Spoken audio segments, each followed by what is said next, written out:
What would you do if you opened your door and found the night itself made of wolves, hundreds of eyes all fixed on your sheep?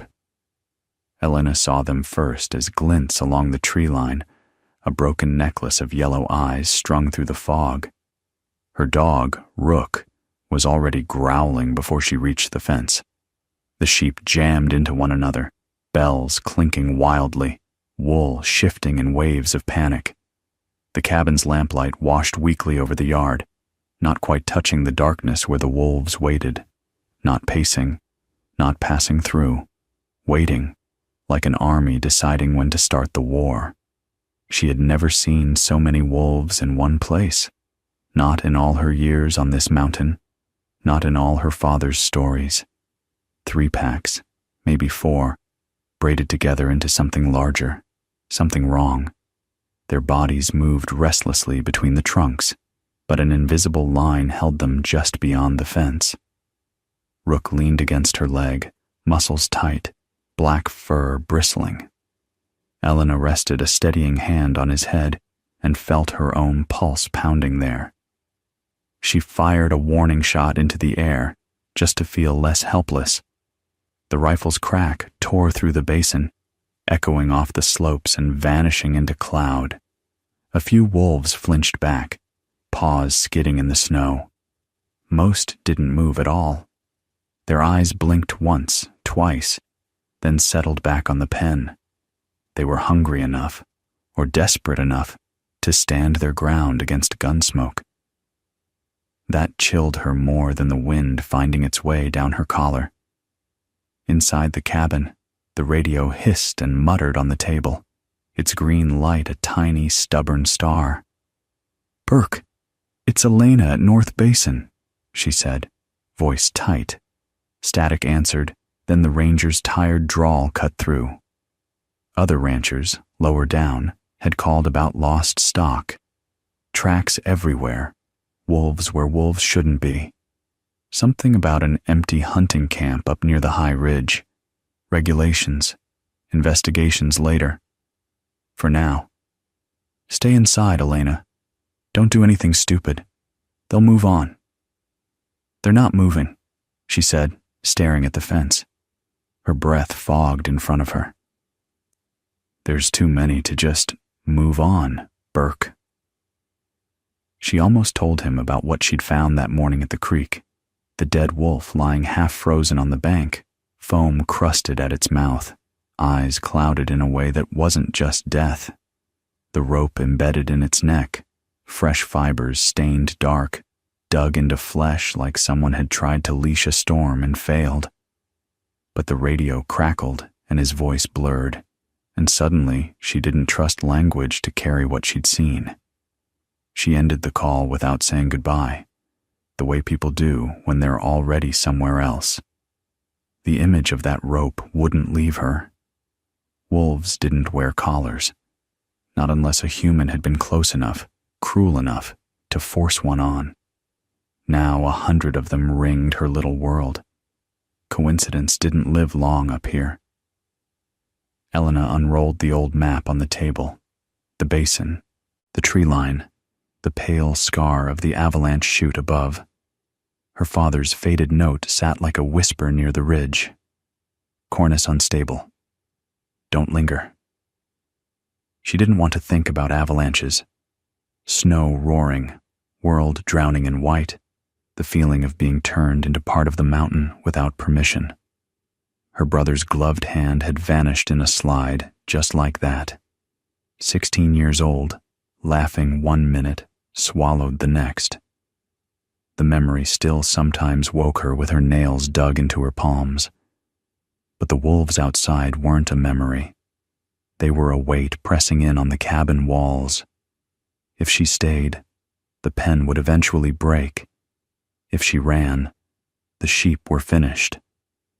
Either way, something she loved would be buried. Rook paced between door and window, nails ticking, breathing sharp and fast. The sheep's bleating climbed higher, thinner, fraying into something that made her chest hurt. Elena's gaze kept drifting back to the map, to that penciled warning at the chute. unstable snow above, starving wolves below.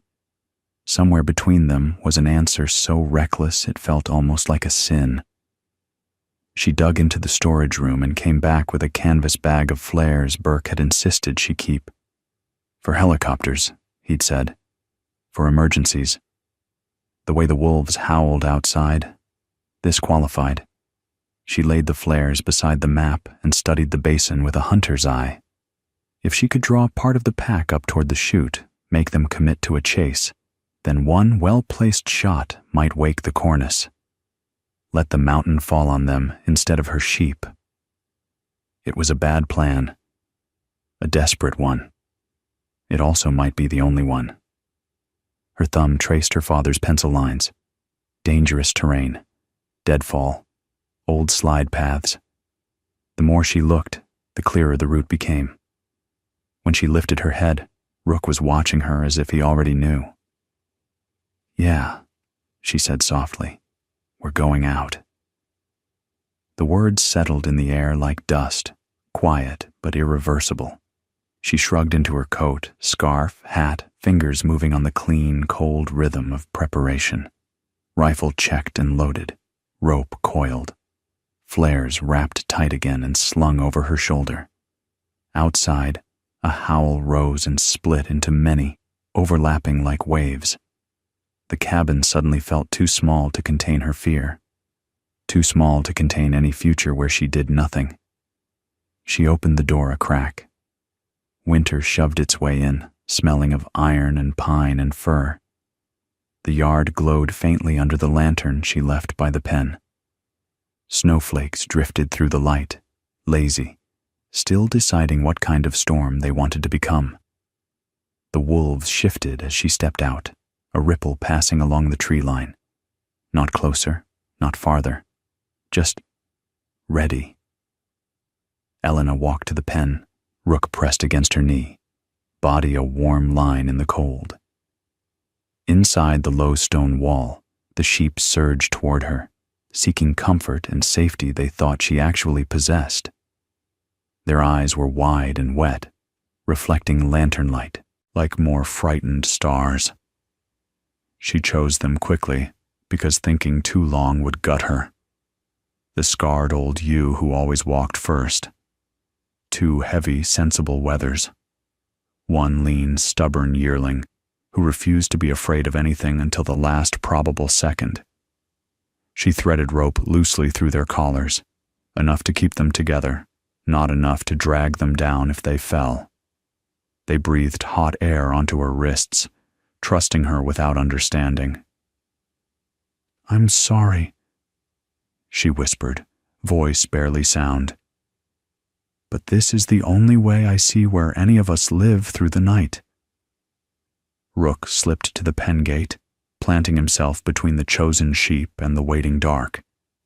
When Elena opened the gate, the rest of the flock surged forward, stopped only by his snarling presence. The four roped animals stumbled out into the open, hooves slipping on the packed snow. The wolves felt the tiny shift, predator sense twitching. Their eyes brightened, bodies lowering, weight leaning unconsciously toward the yard. Elena's skin prickled. The air felt charged, full of invisible threads being pulled. She gave a soft click with her tongue and started toward the trail that climbed. The forest swallowed them after 10 steps. Cabin light thinning, then gone. The world narrowed to the rope in her hand, Rook's shadow weaving ahead, the soft grunt and chime of the sheep behind. Snow deepened quickly once they left the trampled yard, crust cracking under her boots. On either side, the wolves flowed between trees like smoke, rarely visible, always felt. She caught flashing eyes now and then, the brief outline of ribs, a tail. They were careful not to cross in front of her path, as if some new rule governed them. They moved like something organized. One wolf did break the pattern. It stepped out where the trail bent, just far enough that lantern glow brushed its fur.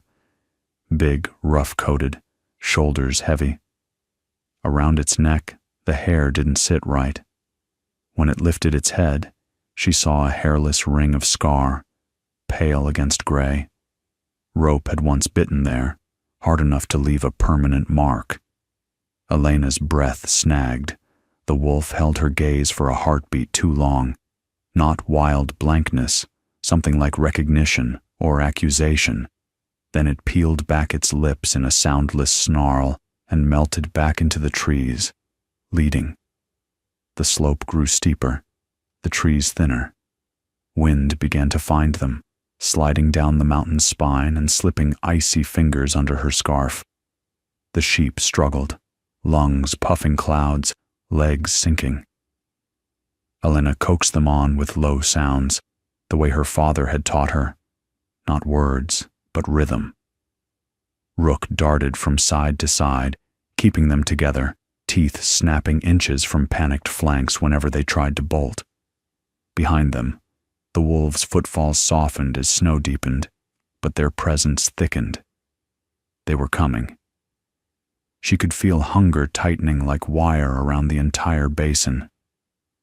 The trees opened onto the lower bowl of the avalanche, chute with alarming suddenness. One moment they were under heavy branches, the next the sky spread above them like bruised glass. The bowl rose ahead in a white arc, curving up toward a jagged rim of rock. Above that rim, the cornice hung. An overhanging slab of snow curled like a frozen wave about to break. The air here had a different taste. Still, heavy. Listening. Old slide debris leaned half-buried along one side. Shattered trunks, rocks, snapped limbs, ghosts of previous collapses frozen mid-tumble. The sheep sensed the openness and balked, crowding backward. Predators loved open ground. Rook rushed them, barking sharp and furious, teeth bared until they lurched forward again. Lana, the name Elena had never said out loud for herself since she buried her brother, rose like an echo in her skull. "You playing the mountains games now?" She imagined him teasing. Her chest ached.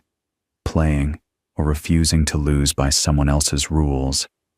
The wolves emerged at the tree line, ringing the bowl like dark punctuation marks.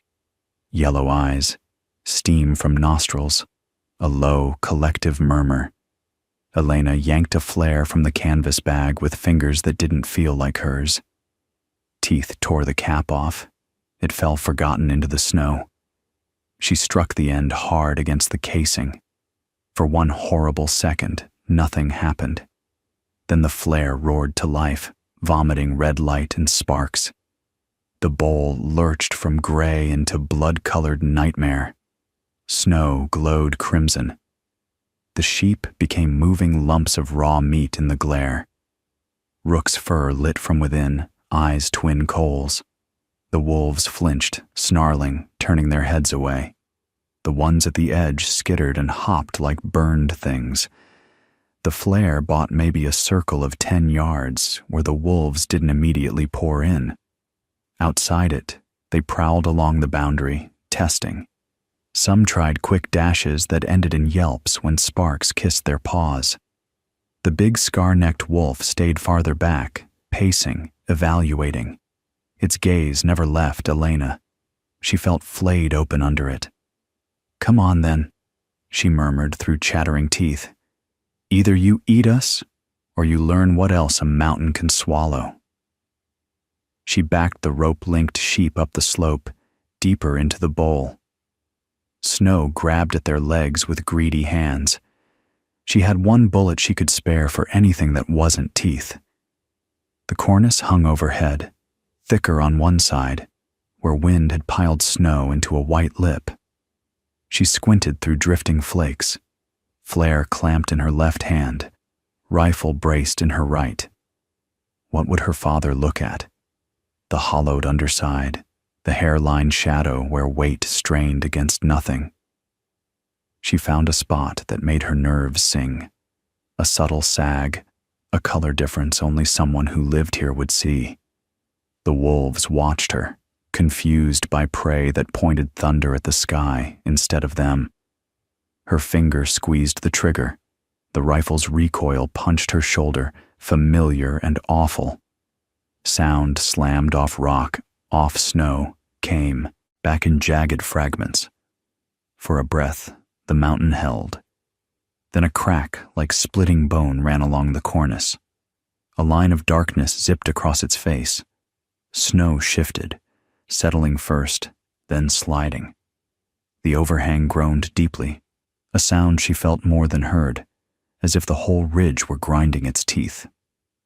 The nearest wolves froze, ears flat, panic flashing through their bodies faster than thought. They knew this sound. Every creature up here did. "Run!" Her shout tore her throat, lost almost immediately under the mounting roar. Rook was already moving, instincts faster than orders. He hurled himself toward a slight rise she'd marked earlier, barking hoarsely at the sheep. Terror finally lined up with training. They bolted after him, rope stretching, nearly yanking her off her feet. She stumbled, half dragged, half pushed, flare tumbling from her hand. It vanished instantly in the churned snow, red light smearing and then snuffed. The world dulled back to storm gray, except for the growing white wall coming down. The avalanche dropped into the bowl like a building collapsing in slow motion. At first it looked almost gentle, a soft tilt of snow. Then the whole slope accelerated, picking up chunks of ice, rock, old debris, turning from powder to grinding machinery. The sound became everything. Thunder, freight train, ocean. Air crushed against her back, shoving. She threw herself behind the rise, arms over her head, body curling around the image of Rook and the sheep without seeing them. Snow slammed over the ridge in a boiling wave. For a moment, she couldn't breathe, couldn't think, couldn't remember her own name. Her brother's face flashed across the darkness behind her eyes, hair full of snow, laughing as he shouted something she couldn't hear. Then he was gone again, replaced by the sensation of weight and noise, and nothing solid. "Not this time," she forced out, though her mouth filled with cold. Her fingers dug blindly into the packed slope, anchoring. The world shook. The mountain roared its old, terrible language. Time stretched into something thin and frayed. She had the absurd thought that if she ever saw open sky again, she'd never complain about the wind. When silence finally came, it dropped so suddenly her ears rang. Snow settled around her in little sighs and trickles. Elena stayed curled for a few seconds longer, afraid that moving would wake the mountain again. Then she coughed, spat ice, and dragged herself onto her knees. The bowl was unrecognizable. Where there had been gentle curve, there was now a crumpled river of snow frozen mid-flow, ridges and troughs and scattered debris. Broken branches, half-buried rocks, dark shapes that might have been animals, or just her fear, finding outlines where none existed.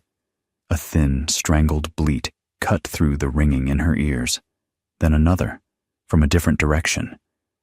Elena's heart lurched. "Rook," she rasped, voice shredded. For a horrible beat, nothing answered. Then, faint and hoarse, came a single bark from her right. Relief almost knocked her back down. She slid, scrambled, half stumbled off the rise, legs trembling, hands plunging into snow. The nearest trapped sheep lay on its side, body buried to the shoulder, eyes wild. She dug with numb fingers, scooping snow away, murmuring nonsense. Rook appeared beside her, coated in ice, one ear bloody, digging like a creature possessed.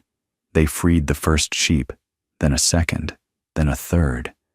One didn't move when they reached it, neck bent wrong, tongue dark in the cold air. Elena pressed her hand briefly to its flank and moved on, grief postponed by necessity. Here and there, hulking shadows under the snow suggested wolves imprisoned in their own hunger. A paw here, a torn ear there, no movement. The scar-necked wolf was nowhere she could see. Maybe beneath, maybe gone. The bowl smelled of churned earth and broken ice and sweat. The raw, ugly scent of something enormous having just passed.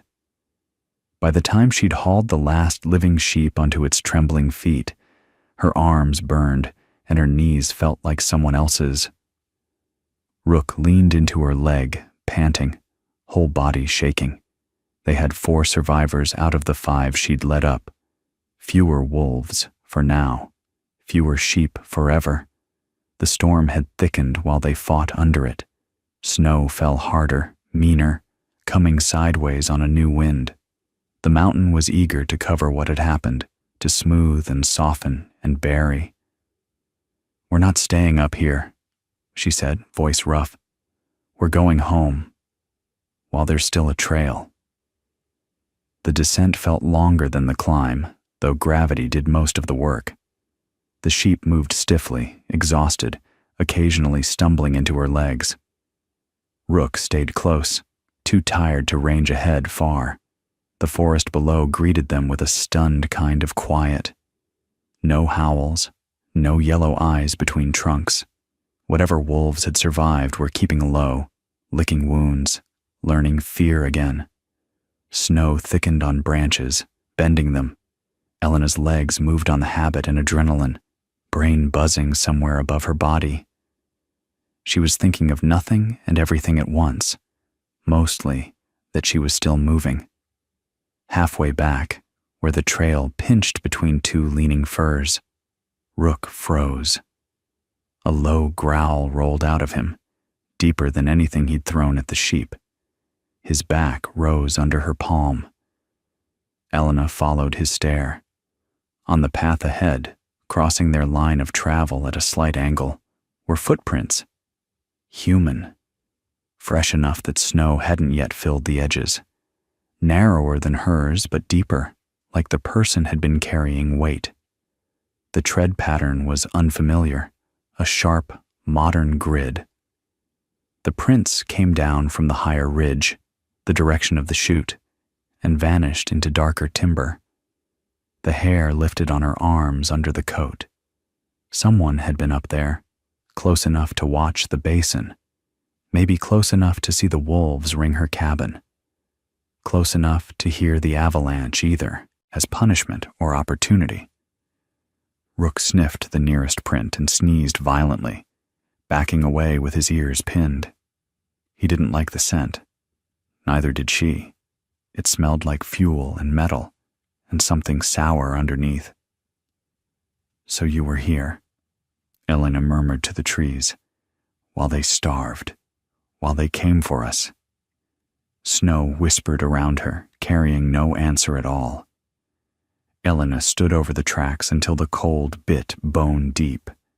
Snow sifted into the edges, softening the sharp boot shapes as she watched, erasing the stranger one grain at a time. Rook's growl faded to a low, uneasy whine. She felt the old, familiar pull to turn away, drag the sheep home, bar the door, pretend the only enemy tonight had been hunger and teeth. But now she knew better. Someone had been moving above the wolves, shaping their desperation like weather.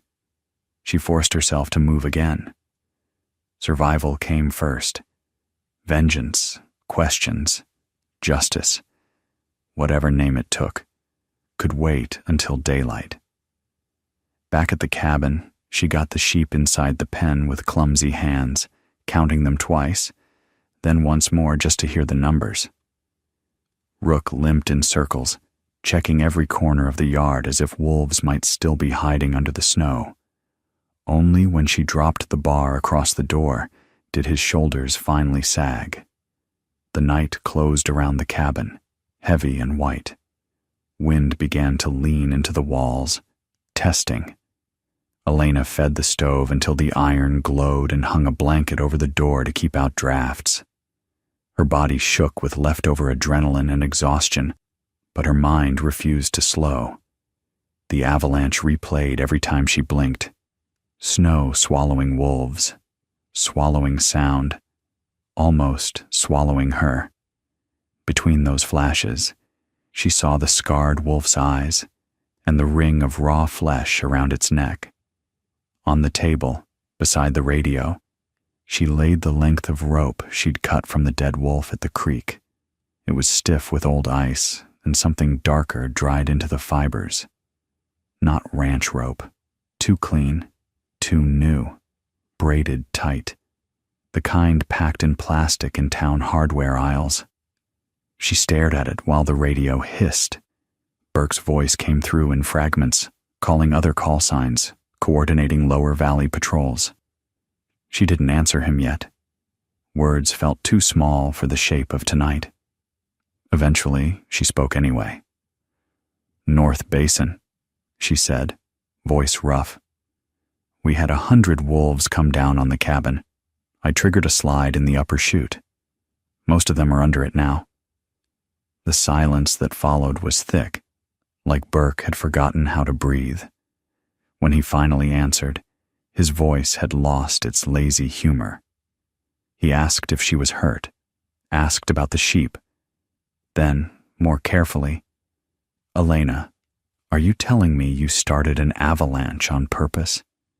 She could have softened it, called it an accident, let him picture her as reckless instead of deliberate. But something in her refused to bend. "Yes," she said. "I did. And I found a dead wolf this morning with rope burned into its neck. There are boot prints coming down from the ridge, right across my trail. Someone's been up there, Burke. Someone messing with them." The radio crackled, swallowing parts of his reply, but she heard enough. Disbelief first, then concern, then the bureaucratic caution he'd learned in town meetings. He promised to hike up with a deputy when the storm cleared. Maybe tomorrow, maybe the next day. "Don't go up there alone," he added, like a reflex. "Let us take a look." She almost laughed. The sound came out thin and humorless. "Storm's already erasing the prints," she said. "You won't see what I saw if you wait." But arguing was useless. The mountain listened to snow, not radios. She clicked off before he could talk her into waiting, then sat in the dim cabin, staring at nothing. Sleep came in broken, shallow pieces. When she closed her eyes, she heard the avalanche again, felt the world drop. When she opened them, the window showed only white. Rook woke her once with a soft bark, nose pressed against the glass, as if trying to scent trouble through the storm. She scratched his neck until his breathing slowed. At some point, gray seeped into the whiteness outside, morning bleeding through.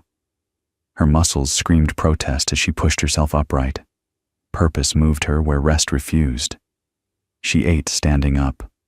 Cold stew, bread gone stiff at the edges, barely tasting it.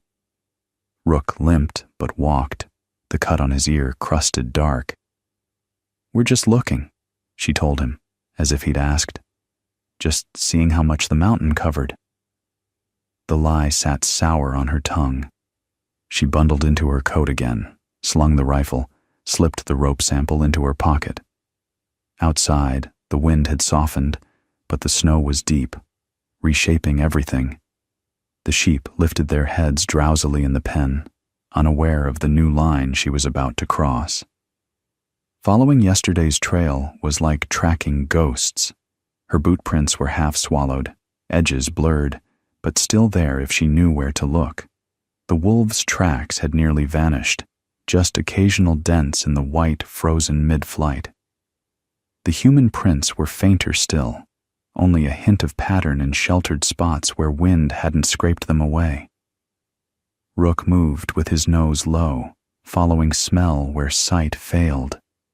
Every now and then he growled under his breath, the fur along his spine rippling, then pushed on, as if compelled.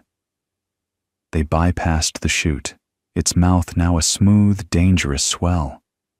Elena felt the pull of it in her bones and kept a respectful distance. Instead, she followed the ghost prints upward through timber, into steeper, harsher ground. The trees thinned. Rock showed through, dark ribs under the snow. Bits of trash began to appear. First a crumpled candy wrapper, then half a cigarette butt frozen in ice. A footprint beside it ground deep, like someone had stood there a long time, watching the basin. Her jaw tightened around words she didn't speak. The tracks led them to a small plateau tucked against a rock face, sheltered from wind on 3 sides. Here, the snow was churned with old activity. Boot marks, drag lines, the faint rectangular edges where tents had once weighted the ground. Someone had taken pains to break camp fast, most of the gear gone, but mountains remember. A circle of stones held blackened ash, recently stamped out. Nearby, half buried under drift, Elena found a metal stake with a length of chain attached and snapped clean. She dug with bare hands until her fingers burned. The chain disappeared under packed snow and then emerged again, ending in a torn collar, heavier than anything you'd put on a dog. It stank faintly of wet fur, fear, and something chemical. Beside the fire ring lay a cracked plastic tub labeled with faded letters. Meat preservative, maybe tranquilizer, she couldn't tell. A few clean bones were stacked like kindling, stripped too neatly to be from wolves feeding. Whoever had been here hadn't just been hunting. They'd been holding something down until it broke. Rook whined, a small, miserable sound, and backed away from the collar, tail low. Elena turned it over in her hands, watching the light catch on worn metal. Scratches scored its inside, deep and frantic. Wolves didn't scratch at leather and buckles unless they were desperate. "They tried to keep you?" she murmured, thinking of the scar-necked wolf, of the dead one at the creek. Tried to leash wildness, shape it into... what? Bait? Weapon? She didn't know. She only knew the experiment had spilled down into her valley in fur and hunger. She gathered what evidence she could. Collar, broken chain, the tub's cracked lid with its smeared label. Took photos on the battered phone she barely used, hands shaking as she framed each shot. Proof mattered to men behind desks. Blood and snow alone rarely did. When she was done, she stood in the center of the abandoned camp and listened. No wind here, no bird call. The silence felt guilty. "You ran when the slide came, didn't you?" she said softly to the emptiness. "You heard what you made and decided it was bigger than you."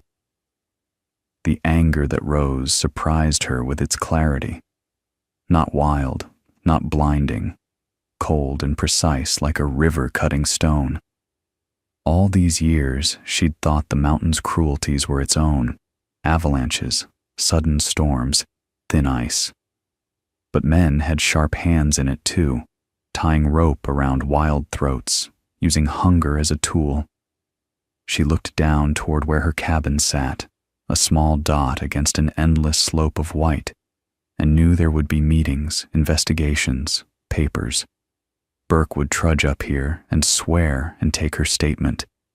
Maybe someone would be fined, maybe not. What she could control was smaller and closer. She followed a different route home, one that skirted old game trails, noting places where wolves might den when spring came, where snow corners would linger longest, where her fences crossed paths she now knew others had used. Her mind moved in quiet, deliberate circles. Reinforce the pen. Set bells farther out on the tree line. Keep the flares somewhere she could reach in the dark. Teach the younger sheep to respond faster to Rook's bark. Little things. Ways to be ready next time night grew teeth. By the time the cabin came into view, the light was going gold behind the storm's remnants, catching on ice-clad branches, turning the whole basin brittle and beautiful. The sheep lifted their heads as she approached. Some came toward the fence, as if to ask where she'd gone without them. Rook trotted a little ahead, despite his limp, proud to be bringing her back. The sight of home hit her harder than the cold ever had, knocking loose something in her chest that finally slid into place, like a bone setting after a long ache. Inside, warmth wrapped her in its small, imperfect arms. She laid the collar and chain on the table beside the map, then turned the radio on. When Burke answered, she told him what she'd found in simple, spare sentences, no drama added. The silence on his end deepened as the pieces clicked together. He promised again to come. Promised he'd bring others, that whoever had run this camp wouldn't walk away untouched. She believed he meant it as much as he could. She also knew how many things slipped through Valley fingers before reaching any sort of justice. That night, she walked the fence 3 times before bed, lantern held low, breath steaming. No eyes watched back from the trees. The wolves that remained were keeping their distance, relearning caution. Somewhere under the snow in the chute lay bodies that hadn't deserved rope or starvation, only their own wild lives. She stopped once, mitten resting on a fence post where her father's hand had worn the groove. "I'll keep watch," she said quietly to the dark. "For them. For us. For you too, you stubborn old mountain." Later, lying in bed with Rook's warm weight tucked against her, she listened to the quiet. The storm had finally blown itself out. Stars pushed through thin cloud, their light washing faintly through the small window. Grief for her brother, for the dead wolves, for all the losses layered into these timbers, passed through her not as a drowning wave, but as a slow current. It didn't feel smaller, just knowable. Shape she could trace with her fingertips. Each breath came easier than the last. She dreamed near morning of the scar-necked wolf again, but differently this time. It stood not on a distant ridge, but at the edge of her yard, just beyond the fence, body half turned as if ready to vanish. No snarl, no charge, just watching. Behind it, the trees were quiet and whole. In the dream, Elena stepped to the fence and set her hand on the post. "We survived each other," she said, unsure if she was apologizing or forgiving. The wolf's ears flicked. It lifted its head to the lightening sky and melted back into the woods. When she woke, dawn was pouring thin blue into the cabin. The map lay open on the table, notes waiting to be added. Outside, the mountain was the same and not the same. Ridges, trees, drifts, scars. It would always be capable of great, indifferent violence. So would people.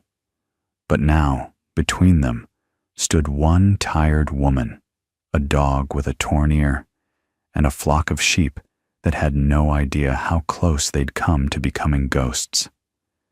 Elena sat up, swung her feet to the floor, and reached for her boots with steady hands.